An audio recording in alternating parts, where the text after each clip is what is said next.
जब हमारी हीरोइन का भाई उसको कहता है यहाँ चली जाओ, तो वो जल्दी से कमरे से बाहर निकल आई थी। वो कहती है क्या मुझे पता था कि वो मुझे बाहर निकाल देगा, लेकिन मुझे ऐसा क्यों लग रहा है जैसे मुझे अभी धक्के दे के बाहर निकाला गया है। लेकिन मुझे लगा था शायद मैं उसके थोड़ी क्लोज हो गई हूँ, लेकिन फिर भी। और वो सोचती है शायद उसे ब्लैंकेट का कलर पसंद नहीं आया होगा जो मैं उसे दे रही थी। नेक्स्ट टाइम मैं उसे पूछूंगी उसे कौन सा कलर पसंद है।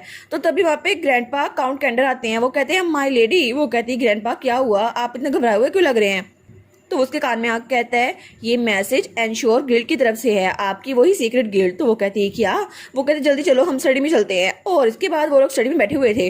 वो कहती है लेकिन क्या मतलब, आपका कहने का मतलब है कि हमारी गिल्ड की इन्फॉर्मेशन कोई लीक कर रहा है, लेकिन कैसे कर सकता है। और तब वो कहती है आखिर वो हो कौन सकता है, क्या ये वही फुलिश इंपीरियल फैमिली तो नहीं, या फिर कोई और नोबल या कोई और लार्ज गिल्ड, कहीं ये मैजिक टावर का काम तो नहीं है। तो ग्रैंडपा काउंट कैंडर कहता है नहीं, मुझे लगता है ये कोई नया मर्सनरी ग्रुप है। वो कहती है क्या एक नया मर्सनरी ग्रुप। वो कहती है एक मर्सनरी ग्रुप, उससे भी जरा बड़ी बात कि एक नया है। तो तब वहाँ पे वाइकाउंट डेयर उसको रिपोर्ट देते हुए कहता है ये इन्वेस्टिगेशन रिपोर्ट है, इसके जरिए हमें पता चला है कि वो ऑर्गेनाइजेशन वो कुछ महीनों पहले ही बनी थी और उसकी तरक्की का रेट बहुत ज़रा बढ़ा है। तो वो कहती है अच्छा मुझे ज़रा देखने दो। तो जब उसको देखती है वो कहती है वाओ, इसमें तो सारे रैंक वाले लोग हैं, एफ रैंक से लेकर बी रैंक तक, और एस रैंक भी यहाँ पर शामिल है। तो इसका मतलब है कि एस रैंक वाले वो भी इसमें शामिल हैं। तो ये गिल्ड तो बहुत ज़रा खतरनाक होगी ना। लेकिन एथिसिस, मैंने ये नाम पहले सुना हुआ है पर मुझे याद नहीं आ रहा कहाँ सुना था। वो कहती है लेकिन वो मर्सनरी ग्रुप, उनको हमारी गिल्ड के बारे में पता कैसे चला।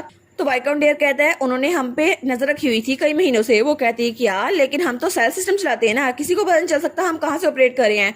वो कहता है लेकिन असल में उसका मर्सनरी ग्रुप का जो लीडर है ना, उसने उस पजल के पीस को इकट्ठा कर दिया और उसको पता चल गया कि हमारी असल में पहचान क्या है। तो फिर वो दोनों कहते हैं हमें माफ कर दिए माई लेडी, ये हमारी गलती है। वो कहती है नहीं नहीं, मुझे लगा ही था कि इस तरह हमारा कभी ना कभी राज फाश हो ही जाएगा, तो हमें अपना गार्ड डाउन नहीं करना चाहिए। लेकिन वो कहती है आखिर मर्सनरी कैप्टन किस तरह का इंसान है।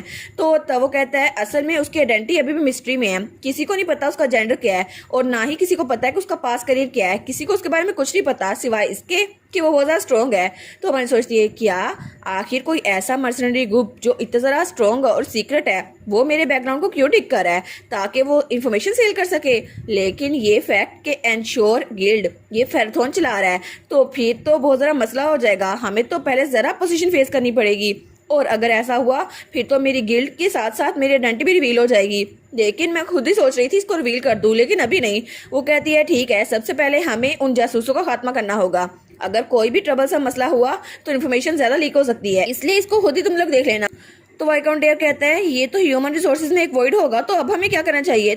तो हमाइन कहती है हमें कुछ नए मेंबर्स को रिक्रूट करना चाहिए जिसकी वजह से चीजें स्टेबलाइज हो जाएंगी, और अभी के लिए हमें सिचुएशन को असेस करना चाहिए और फिर मैं बताऊंगी क्या करना है। वो कहता है जी मैं समझ गया।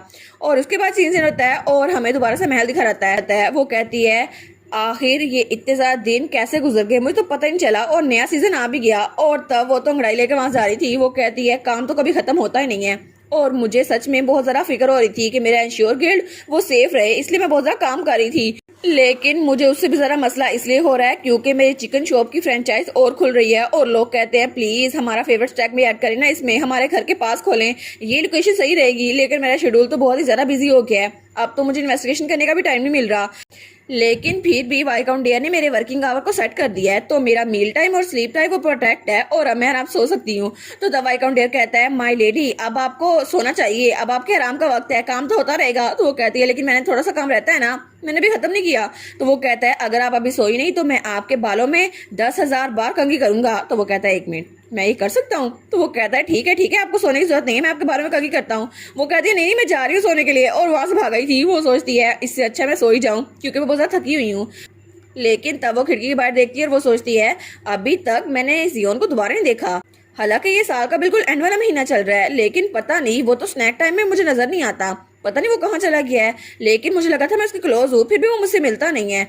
और मैं तो उससे कितनी बार मिलने गई थी ना पहले, लेकिन वो मुझसे एक बार भी मिलने नहीं आया। आखिर अगर तुम्हारी छोटी बहन तुमसे मिलती हो और तुमसे दोबारा मिलने ना आए तो मैं फिक्र तो होगी ना वो क्यों नहीं आई। लेकिन पिछली बार जब उसने मुझे कहा था कमरे से बाहर निकल जाओ, फिर तो मैं उसके कमरे में गई नहीं थी, मुझे लगा वो गुस्सा होगा। लेकिन अभी क्यों इतना गुस्सा हो रहा था, और तब वहाँ जा रही थी। वो सोचती है आई वंडर अगर जियोन खुश होगा कि मैं उसको तंग करती थी और मैं गायब हो गई हूँ। तो तभी वहाँ पर देखती है, वो कहती है क्या, और वहाँ पर जियोन खड़ा हुआ था और वो उसकी आंखों के नीचे जो डार्क सर्कल थे और वो हमारी हिरन को देख रहा था। वो कहती है जियोन तुम्हें क्या हुआ? तो वो उसके सामने खड़ा था, उसको घूर जा रहा था। मन कहती है क्या मैंने कुछ ज्यादा ही बोल दिया? मुझे लगता है शायद मुझे नींद आ रही है, मैं चीजें देख रही हूँ, मेरा भाई मुझे मिलने के लिए आया है। तो जियोन जल्द से भागता हुआ उसकी तरफ आता है। वो कहता है तुम मन कहती है क्या हुआ? तो वो जल्दी से उसे उठा लेता है। वो कहता है आखिर तुमने मेरे साथ किया क्या था? तो मन कहती है क्या, मैंने तो कुछ नहीं किया था, आखिर इतना ड्रामा क्यों लग रहा है? तो वो बहुत जरा घूर के उसको देखता है। तो मन कहती है क्या हुआ तुम्हें? तो वो कहता है जैसे मैंने सोचा था, ये बहुत ज्यादा अजीब है।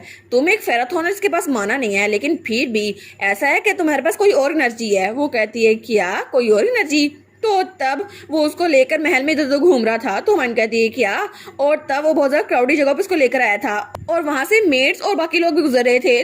तो वो सोचता है एग्जैक्टली स्ट्रेंज मैं नहीं हूँ, स्ट्रेंज तुम हो। और उसने तो हमारी लुलू को बहुत अजीब तरीके से उठाया हुआ था और वो तो बिल्कुल किस चीज के साथ उठा के उसको लेके जा रहा था। तो हमारी लुलू कहती है क्या हुआ? वो सोचती है मुझे लगा था कि जियोन को ऐसी जगह पसंद नहीं है जहाँ बहुत ज़रा क्राउड हो, लेकिन फिर भी वो मेरे साथ ऐसे घूम रहा है, लेकिन क्यों? और वो सोचती है एक मिनट, क्राउडेड जगह है ना, तो इसका मतलब है कि जियोन वो मेरे साथ घूम रहा है, तो इसको कोई ना कोई मतलब होगा, है ना? तो तभी जियोन अपने कमरे में आ गया था। वो कहती है फाइनली जियोन का कमरा। लेकिन जब वहां पर देखती है, वो कहती है क्या, वो कहती है मेरी चीजें अभी भी वैसी की वैसी पड़ी हुई हैं, शायद इसको अच्छे से सेट किया गया हो, लेकिन मुझे लगा इसको ये पसंद नहीं है। तो तब जियोन कहता है आखिर तुम्हारी आइडेंटिटी क्या है? वो कहती है क्या, मेरी आइडेंटिटी? तो तब उसको घूर के देखता है और कहता है ठीक है मत बताओ अगर नहीं बताना, चलो जो भी है चलो मुझे सोने दो। और वो बेड पे लेट गया था। तो हमारी लुलू कहती है क्या, तो वो बेचारी तो उसका हाथ ही पीछे नहीं हटा पाती। तो हमारी लोलो बेचारी उसके ऊपर तो अपने भाई का हाथ था। वो कहती है जियोन क्या हो गया, मुझसे हाथ तो उठाओ। लेकिन जियोन वो तो आराम से हो गया था। वो सोचती है क्या, मुझे लगा था अगर कोई और इसके पास हो तो ये सेंसिटिव होने की वजह से सो नहीं पाता,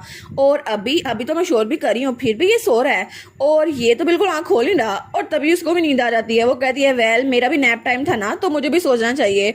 और तब वो दोनों बहन भाई वहाँ पे आराम से हो गए थे और जियोन वो तो बिल्कुल आराम से सोया हुआ था, जैसे उसे पूरी दुनिया में कोई फिक्र नहीं थी। और हमारी हीरोइन वो भी आराम से हो गई थी। वो कहती है चलो ठीक है मेरा नैप टाइम तो पूरा होने वाला है ना, चलो मैं भी आराम से हो जाती हूँ। जब उठूंगी ना तब जियोन से पूछूंगी वो ऐसे क्यों कर रहा है।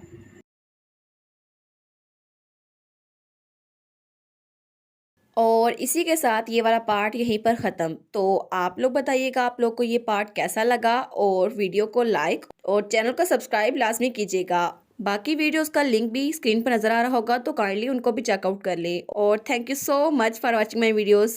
Stay safe, bye bye.